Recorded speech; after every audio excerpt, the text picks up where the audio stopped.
दोस्तों बॉलीवुड पोल खोल के नए एपिसोड में आपका स्वागत है। भाई साहब, अगर आपने अभी तक मेरा चैनल सब्सक्राइब नहीं किया और करना चाहते हो, आपकी मर्जी है भाई, जबरदस्ती बिल्कुल भी नहीं है। करना चाहते हो तो कर लो। अगर आपको ऐसा लगता है कि भाई मैं आपके लिए इतने अच्छे वीडियोस बनाता हूं, नहीं करना चाहते हो, दिक्कत कोई नहीं है।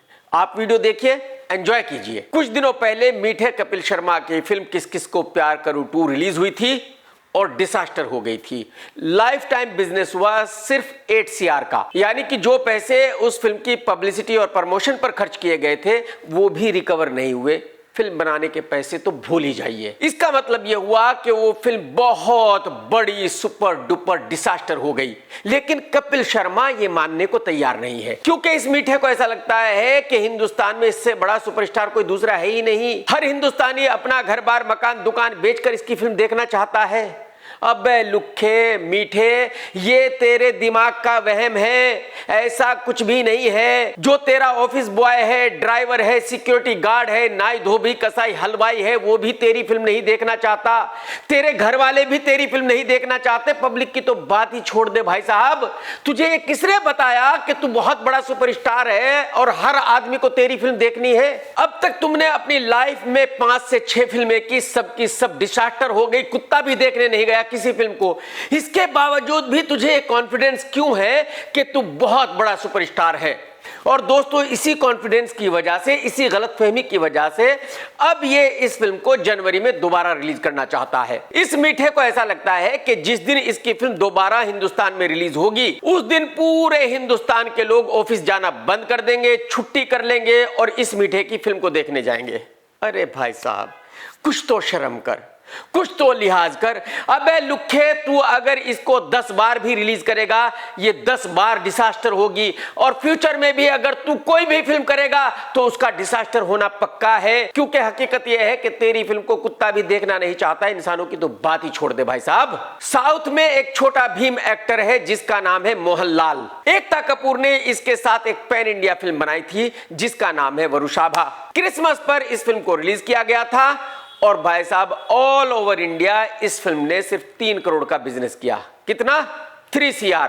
इस फिल्म का बजट कितना था?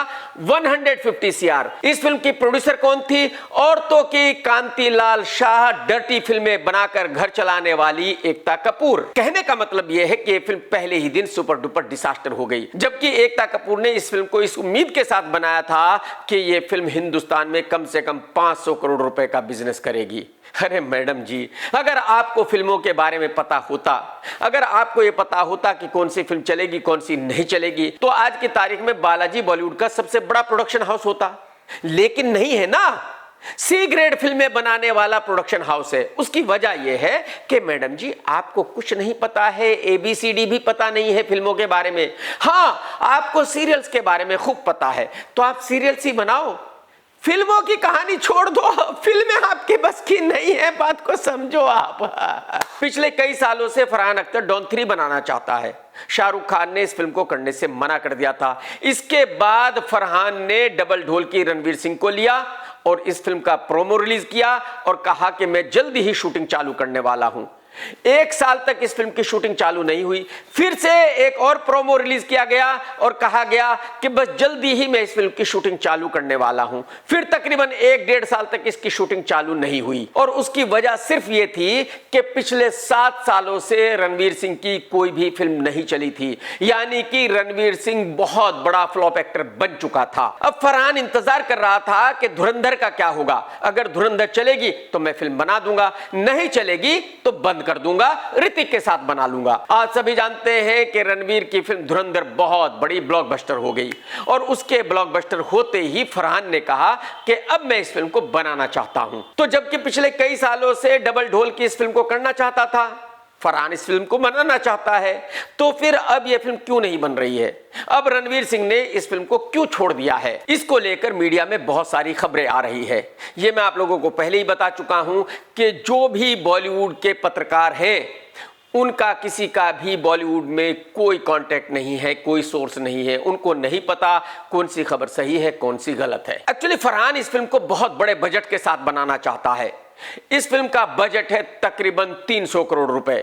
यही वजह है कि डबल ढोलकी ने इस फिल्म को फ्री करने के लिए हामी भरी थी। यानी कि रणवीर ने यह कहा था कि फिल्म का जो प्रॉफिट होगा उसमें से मैं हिस्सा लूंगा, पहले कोई फीस नहीं लूंगा। लेकिन इसके बावजूद फरहान इस फिल्म को बना ही नहीं पाया था, फरहान को कोई फाइनेंसर मिला ही नहीं था। यही वजह है कि इतने सालों से फिल्म नहीं बनी थी। अब जबकि धुरंधर हिट हो गई है तो फरहान इस फिल्म को बनाना चाहता है और फरहान रणवीर से कह रहा है कि भाई जो डील हमारी हुई थी उसी के साथ आप इस फिल्म को करो, जब प्रॉफिट होगा तो उसमें से ले लेना। रणवीर का कहना यह है कि भाई साहब ऐसे ही मैंने धुरंधर की थी, मैंने धुरंधर में 1 रुपया भी नहीं लिया, बल्कि अपने जेब से 50 करोड़ रुपए डालकर वो फिल्म बनाई थी।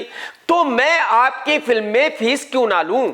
मुझे अब प्रॉफिट शेयरिंग पे ये फिल्म नहीं करनी, मुझे तो 75 CR फीस चाहिए। अब अगर फरहान 75 CR फीस देता है तो फिल्म का बजट 300 से 400 करोड़ पहुंच जाएगा और जाहिर सी बात है 400 करोड़ उस फिल्म की रिकवरी है नहीं। यही वजह है कि फरहान ने कहा कि अगर तुझे फीस चाहिए तो फिर मैं इस फिल्म को नहीं बनाना चाहता। रणवीर ने कहा कि भाई मत बना, मैं आपकी फिल्म छोड़ रहा हूं। अब दोनों की ही इज्जत का सवाल है। तो रणवीर कह रहा है कि भाई मैंने फिल्म छोड़ी है, फरहान कह रहा है कि मैंने रणवीर को फिल्म से निकाल दिया है। हकीकत यह है कि दोनों ही अपनी जगह सही है, दोनों में से किसी ने भी एक दूसरे को नहीं निकाला है। रणवीर सिंह को फीस नहीं मिल रही है इसलिए वो इस फिल्म को करना नहीं चाहता और फरहान रणवीर को 75 CR फीस देकर इस फिल्म को बनाना नहीं चाहता, क्योंकि उसको ऐसा लगता है कि फिर 400 करोड़ रुपए रिकवर नहीं हो सकते, फिल्म सुपर डुपर डिसास्टर हो जाएगी। क्रिसमस पर कार्तिक की फिल्म तू मेरी मैं तेरा रिलीज हुई और इस फिल्म ने कोई बहुत बढ़िया बिजनेस नहीं किया। कार्तिक को उम्मीद थी कि यह फिल्म पहले दिन का बिजनेस करेगी कम से कम 20 करोड़ रुपए का, लेकिन ऐसा नहीं हुआ। इस फिल्म का निर्माता है करण जौहर। करण जौहर ने ना ही पहले दिन का बिजनेस डिक्लेयर किया, ना ही दूसरे दिन का बिजनेस डिक्लेयर किया और यही वजह है कि मैं भी ये नहीं बता सकता कि इस फिल्म ने पहले दिन कितना बिजनेस किया, दूसरे दिन कितना बिजनेस किया। हालांकि मुझे पता है कि कितना बिजनेस हुआ है, लेकिन जबकि फिल्म का निर्माता नहीं बताना चाहता तो जाहिर सी बात है मुझे भी नहीं बताना चाहिए। रणबीर कपूर की फिल्म जब कभी इंडिया में रिलीज हुई थी बहुत बड़ी हिट रही थी और अब इस फिल्म को डब करके जापान में रिलीज किया जा रहा है। यानी कि जो जापान की जनता है वो इस फिल्म को जापान में जैपनीज लैंग्वेज में ही देख पाएंगे। फिल्म के निर्माता भूषण कुमार साहब का ऐसा मानना है कि फिल्म जापान में बहुत ही जबरदस्त बिजनेस करेगी, फिल्म सुपरहिट रहेगी। देखने वाली बात होगी कि फिल्म वहां कितने का बिजनेस करती है। आप सभी जानते हैं कि फिल्म धुरंधर रिलीज हुई थी 5 दिसंबर को और तब से लेकर आज तक ये फिल्म जबरदस्त बिजनेस कर रही है, ब्लॉकबस्टर हो चुकी है। 20 दिन के बाद क्रिसमस के दिन 25 दिसंबर को भी इस फिल्म ने 25 करोड़ रुपए का बिजनेस किया भाई साहब। तो आप अंदाजा लगा सकते हो कि आज भी इस फिल्म की बॉक्स ऑफिस पर कितनी डिमांड है और भाई साहब अगले 2 हफ्ते भी ये फिल्म इसी तरह बिजनेस करेगी। इस फिल्म को कोई रोक नहीं सकता, क्योंकि हिंदुस्तान की पब्लिक ने ऐसा मान लिया है कि ये फिल्म बहुत ही बढ़िया है और जनता की आवाज नक्कारे खुदा। जिस चीज को जनता ने कह दिया है कि एक कमाल की है उसको हिट होने से कोई रोक नहीं सकता भाई साहब। और 20वें दिन 25 करोड़ का बिजनेस इस फिल्म ने तब किया जबकि इंग्लिश फिल्म अवतार भी चल रही है, जो बहुत बड़ी फिल्म है। कार्तिक की फिल्म तू मेरी मैं तेरा भी रिलीज हुई इसी थर्सडे को, इसके बावजूद भी इस फिल्म के बिजनेस में गिरावट नहीं आई है। तो एक्चुअली अब यह फिल्म निर्माताओं के लिए सोने की खदान बन चुकी है।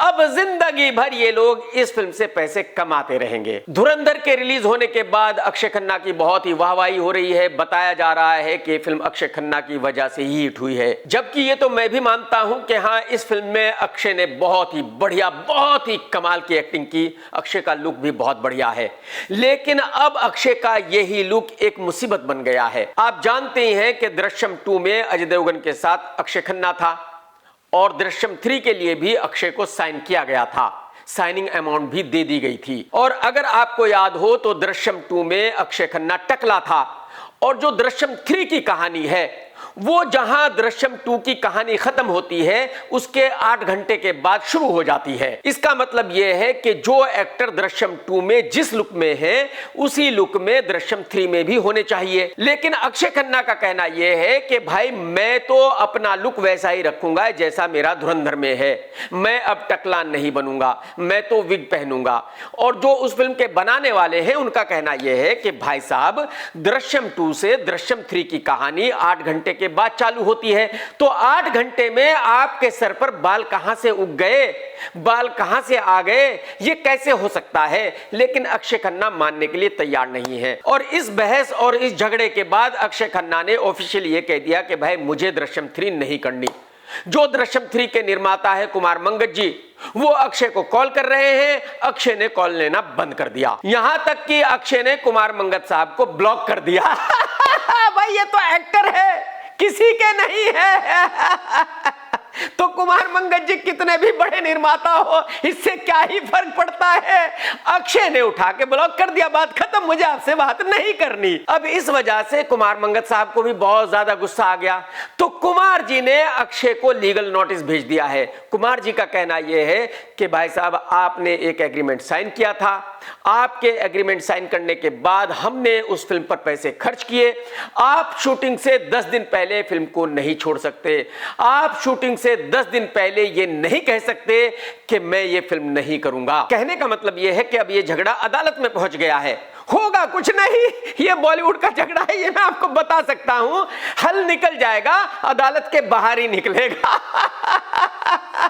भाई साहब कितनी बार आप लोगों को बता चुका हूं कि इस बॉलीवुड में कोई किसी का नहीं है। इस बॉलीवुड में हर आदमी चढ़ते सूरज को सलाम करता है, डूबते सूरज को कोई नहीं देखना चाहता।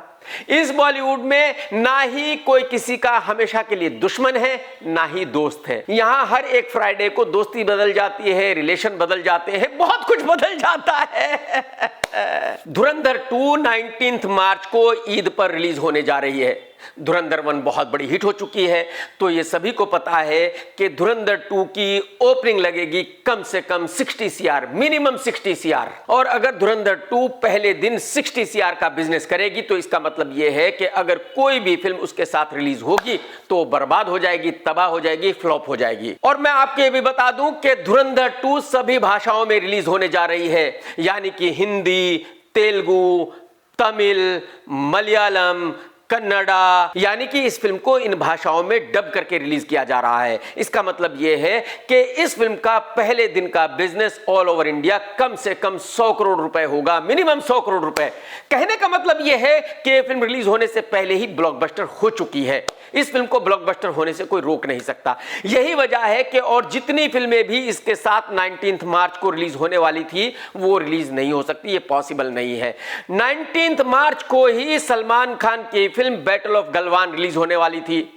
ना जाने कितने सालों से सलमान ईद पर अपनी फिल्म रिलीज करता हुआ आ रहा है, लेकिन अब सलमान की भी हिम्मत नहीं है कि वो ईद पर अपनी फिल्म रिलीज कर सके, इस फिल्म को टक्कर दे सके। यही वजह है कि सलमान ईद छोड़कर भाग गया है, अब किसी और डेट पर अपनी फिल्म को रिलीज करेगा। कहने का मतलब यह है कि जो पब्लिक सलमान की फिल्म ईद पर देखती थी अब वो उसकी फिल्म नहीं देखेगी। तो वैसे ही सलमान बेचारा 60 साल का हो चुका है, बूढ़ा हो चुका है, सही से चल नहीं सकता, सही से उठ नहीं सकता, बैठ नहीं सकता, और ऐसे में जो एक ईद का सहारा था वो भी जाता रहा। पब्लिक को वैसे ही सलमान की बेचारे की फिल्म नहीं देखनी है। तो कहने का मतलब यह है कि बैटल ऑफ गलवान आज ही डिसास्टर हो गई है, इस फिल्म को अब रिलीज करने की जरूरत ही नहीं है। सल्लू भाई आपके साथ ठीक नहीं हो रहा भाई, ये लोग आपके पीछे पड़े हुए हैं, सबके सब आपके साथ बहुत गलत कर रहे हैं। बुढ़ापे में आपको ऐसे ऐसे परेशान कर रहे हैं, इनको नहीं करना चाहिए भाई साहब। लेकिन क्या करें भाई साहब,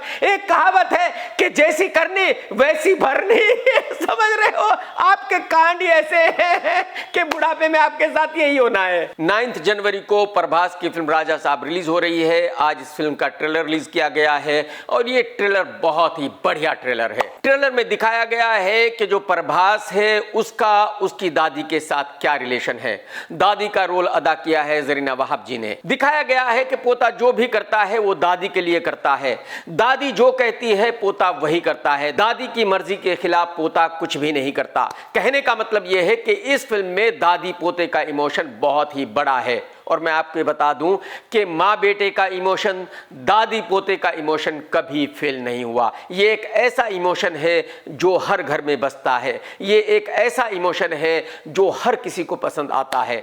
तो मेरे ख्याल में ये फिल्म सभी देखने वालों को बहुत ही ज्यादा पसंद आने वाली है। ट्रेलर को देखकर यह भी पता चलता है कि इस फिल्म को बहुत बड़े स्केल पर शूट किया गया है। फिल्म की स्टार कास्ट भी बड़ी है। इस फिल्म में संजू बाबा का भी बड़ा रोल है। ट्रेलर से पता चलता है कि इस फिल्म में थ्रिल भी है, इमोशन भी है, रिलेशन भी है, इस फिल्म में म्यूजिक भी है। कहने का मतलब यह है कि इस फिल्म में वो सभी मसाला है जो फिल्में देखने वाले पसंद किया करते हैं। ये ट्रेलर देखने के बाद मुझे ऐसा लगता है कि ये फिल्म बहुत ही बढ़िया ओपनिंग लेने वाली है। ये फिल्म बहुत बड़ी हिट होने वाली है। मेरे ख्याल में काफी वक्त के बाद प्रभास की कोई इतनी बढ़िया फिल्म रिलीज होने वाली है। इस फिल्म को मैं फर्स्ट डे फर्स्ट शो जरूर देखूंगा और आप लोगों को बताऊंगा कि फिल्म में और क्या क्या है। लेकिन मैं आपको बता दूं कि 9 जनवरी को इस फिल्म को टक्कर देने के लिए तमिल सुपरस्टार विजय की फिल्म जननेता भी रिलीज होने जा रही है और इस फिल्म को भी एक पैन इंडिया फिल्म की तरह हिंदी में रिलीज किया जा रहा है। यानी कि ये दोनों फिल्में 9 जनवरी को बॉक्स ऑफिस पर टकराएंगी। लेकिन मुझे पर्सनली ऐसा लगता है कि हिंदी बेल्ट में विजय की बहुत बड़ी फैन फॉलोइंग नहीं है उस तरह से जिस तरह से प्रभास की है। तो विजय प्रभास को हिंदी बेल्ट में कुछ भी टक्कर नहीं दे पाएगा। अचानक अरबाज खान के बहुत सारे वीडियोज सोशल मीडिया पर आ गए हैं। इन वीडियोस को देखकर मैं कह सकता हूं कि शायद अरबाज खान मेंटली डिस्टर्ब है, शायद अरबाज खान अपनी जिंदगी में खुश नहीं है, शायद अरबाज खान को कोई दुख है जिसको वो छुपाने की कोशिश कर रहा है। आप भी जरा वीडियो देखिए। My love, my darling, and Arbaaz इन वीडियोस में ऐसी हरकतें कर रहा है जिनको देखकर कोई भी ये कह सकता है कि अरबाज ये क्या कर रहा है।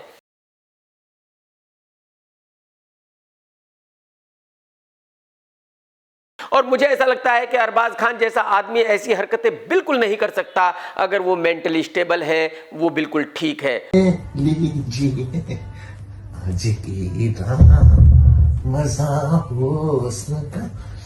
तो मुझे ऐसा लगता है कि जो अरबाज के घर वाले हैं उनको अरबाज को डॉक्टर के पास ले जाना ही चाहिए, दिखाना ही चाहिए, पता करना चाहिए कि क्या प्रॉब्लम है, अरबाज को किस बात का गम है। आज बुढ़ऊ भाई का जन्मदिन है, 60 साल का हो गया है, यानी कि ऑफिशियली बुढ़ा हो गया है।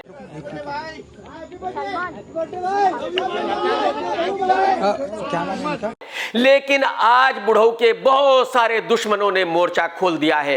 ये सभी दुश्मन सुबह से बुढ़ऊ को गालियां दे रहे हैं।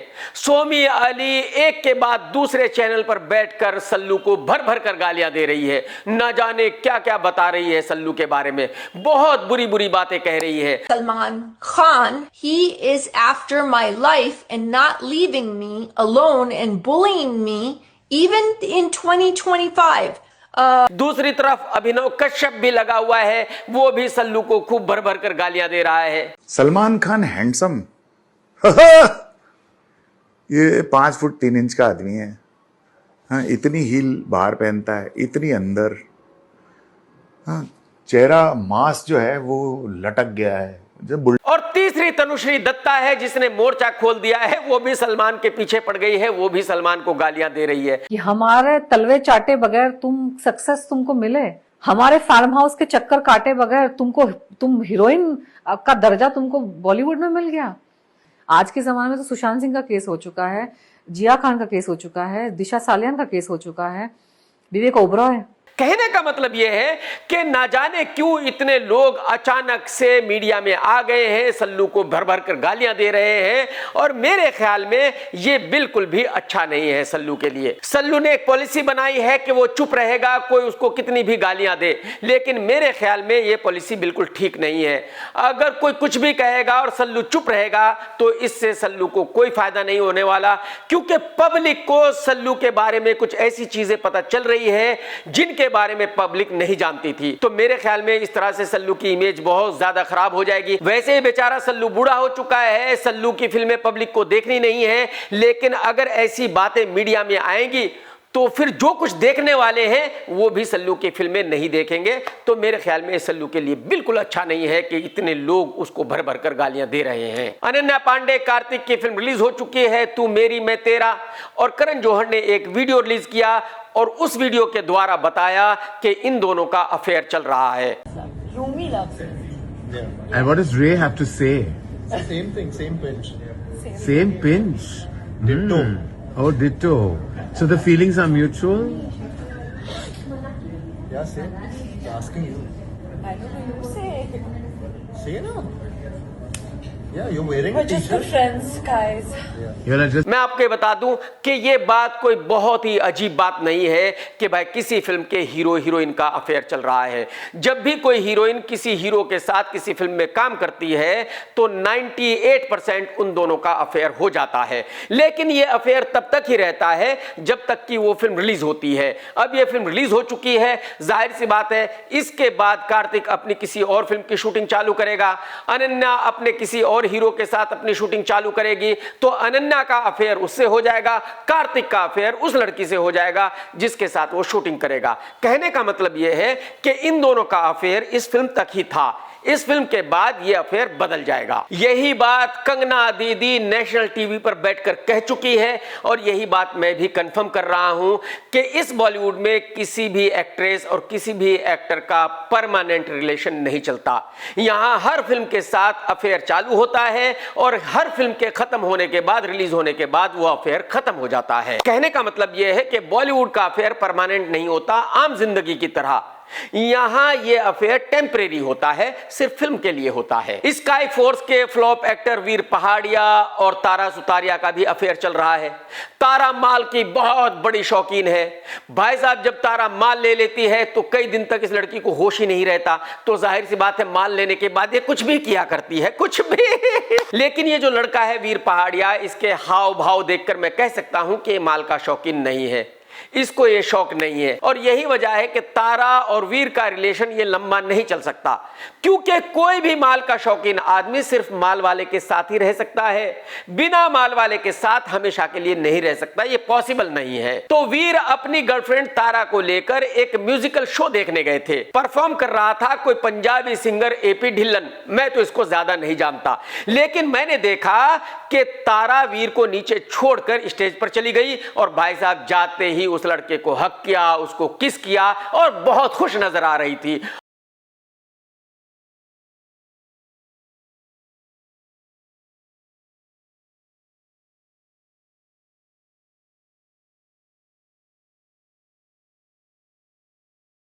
और ये देखकर बेचारा वीर पहाड़िया देखता ही रह गया। वीर की समझ में नहीं आ रहा था ये हो क्या रहा है। मेरे भाई वीर भाई, आप एक्टर तो बन गए हो, लेकिन आपके हाव भाव से मैं समझ सकता हूं कि आप अभी भी दिल से एक्टर नहीं हो और बन भी नहीं पाओगे, मैं आपको बता दूं। और ये जो तारा है ये है 100% गारंटीड एक्ट्रेस। तो भाई साहब मैं गारंटी के साथ कह सकता हूं कि आप ज्यादा दिन तक इस लड़की को झेल नहीं पाओगे। आपका ब्रेकअप तो तय है, पक्का है, शादी तो हो नहीं सकती। अब जितने दिन आपने इसके साथ रहना है, मौज मस्ती करनी है, कर लीजिए, फिर टाटा बाय बाय होने ही वाला है, पक्का गारंटेड। और तारा की ये हरकतें देखकर कहा जा सकता है कि जो उसके पिछले बॉयफ्रेंड ने उसको छोड़ा था, उसने कुछ गलत नहीं किया था, उसने भी ऐसी हरकतें देखी होगी, तो उसको भी पता था कि ये लड़की किस तरह की है। तो जाहिर सी बात है वो बेचारा ब्रेकअप ना करता तो क्या करता, वो शादी करके जिंदगी भर तो फंसने वाला नहीं था, कोई भी नहीं फंसेगा, वही क्या। आप सभी जानते हैं कि कुछ ऐसे लोग जो इंडिया से भाग चुके हैं, इंडिया में वांटेड है, वो लंदन में रहा करते हैं, और उन्हीं में से दो हैं विजय माल्या और ललित मोदी। इन दोनों ने लंदन में साथ में पार्टी की और एक वीडियो भी रिलीज किया दुनिया को दिखाने के लिए कि देखो हम दोनों पार्टी कर रहे हैं। उस वीडियो में इन्होंने बहुत ही गर्व के साथ कहा कि हम इंडिया से भागे हुए क्रिमिनल हैं, हम इंडिया में वांटेड हैं, इसके बावजूद भी हम लंदन में ऐश कर रहे हैं, लंदन में पार्टी कर रहे हैं। देखिए आप।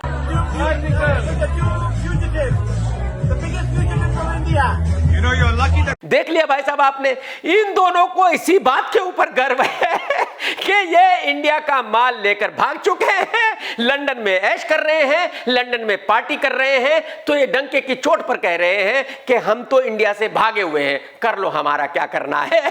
ठीक है भाई साहब, मजे करो आप। कसम राजस्थान के उस काले हिरन की जिसको किसी ने नहीं मारा था, जिसने खुदकुशी कर ली थी क्योंकि वो अपनी जिंदगी से बहुत ज्यादा परेशान था। मैं आपको ये कंफर्म करता हूं कि जो अक्षय खन्ना है वो बहुत बड़ा मेंटल आदमी है। वो एक ऐसा आदमी है जो किसी की नहीं सुनता। वो एक ऐसा आदमी है जिसके साथ शूटिंग करना, फिल्म बनाना एक बहुत ही ज्यादा डिफिकल्ट काम है। ये आदमी तकरीबन साइको है भाई साहब। यही वजह है कि इसकी शादी आज तक नहीं हुई और कभी होगी भी नहीं। कोई लड़की इसको झेल ही नहीं सकती। और अब एक फिल्म मेकर ने भी यही बात कही है जिसने इसके साथ एक फिल्म बनाई थी कि ये आदमी टोटली साइको आदमी है। सुन लीजिए। बस अक्षय खन्ना की ego, he is the most difficult person I have ever worked with. वो इतना whimsical है, इतना लेजी और इतना मुश्किल सा माहौल क्रिएट करता है कि मतलब हर चीज उसके हिसाब से होनी चाहिए, किसी की बात सुनता नहीं है, सबकी बेइज्जती करता है, ऐसा बहुत डिफिकल्ट। तो अगर निर्माता कुमार मंगत ये कह रहा है कि अक्षय खन्ना एक नंबर का साइको है, बेवकूफ है, किसी की नहीं सुनता, बहुत बड़ा अड़ियल है, हर फिल्म मेकर को परेशान करता है, मनमानी करता है, तो कुमार जी बिल्कुल भी गलत नहीं कह रहे हैं। और मैं आपको बता दूं कि जैसा अक्षय खन्ना है तकरीबन वैसा ही सन्नी देओल भी है। ये दोनों एक ही थाली के चट्टे बट्टे हैं। यही वजह है कि बॉलीवुड में ऐसे बहुत कम लोग हैं जो इनके साथ काम करना चाहते हैं, इनके साथ फिल्म बनाना चाहते हैं। दोस्तों, अगर आज का वीडियो आपने देखा है तो लाइक करना बिल्कुल मत भूलना। कमेंट्स करके जरूर बताना कि आज का वीडियो आपको कैसा लगा। टेक केयर दोस्तों, tata bye bye, love you, Jai Hind. सत्यमेव जयते।